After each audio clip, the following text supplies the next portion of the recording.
23 मार्च 1931 की रात Lahore central jail में माहौल असामान्य रूप से शांत था। जेल की दीवारें जानती थी कि अगली सुबह नहीं बल्कि उसी शाम एक ऐसा इतिहास लिखा जाएगा जिसे भारत कभी भूल नहीं पाएगा। भगत सिंह अपने सेल में बैठे थे। उनके हाथ में एक किताब थी। वे व्लादिमीर लेनिन के विचार पढ़ रहे थे।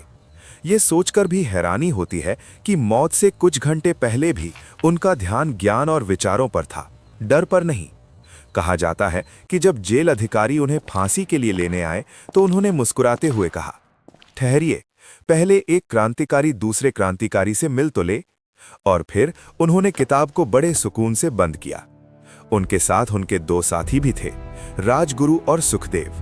तीनों ने मिलकर इनकलाब जिंदाबाद के नारे लगाए, जैसे वे मौत नहीं बल्कि किसी नई शुरुआत की ओर बढ़ रहे हों। फांसी के फंदे तक जाते हुए उनके कदमों में जरा भी झिझक नहीं थी। उन्होंने खुद ही फंदा चूमा और गर्व से उसे अपने गले में डाला। उस वक्त उनकी उम्र सिर्फ 23 साल थी, लेकिन उनका हौसला सदियों से भी बड़ा था। कहानी यहीं खत्म नहीं होती। उनकी शहादत ने पूरे देश में आग जला दी। लोग जाग उठे और आजादी की लड़ाई और तेज हो गई। 23 मार्च 1931 की शाम जब भगत सिंह, राजगुरु और सुखदेव को फांसी दी गई तो ब्रिटिश गवर्नमेंट इन इंडिया ने यह काम चुपचाप और तय समय से पहले कर दिया, क्योंकि उन्हें डर था कि जनता भड़क सकती है। फांसी के बाद भी उन्होंने एक और कोशिश की।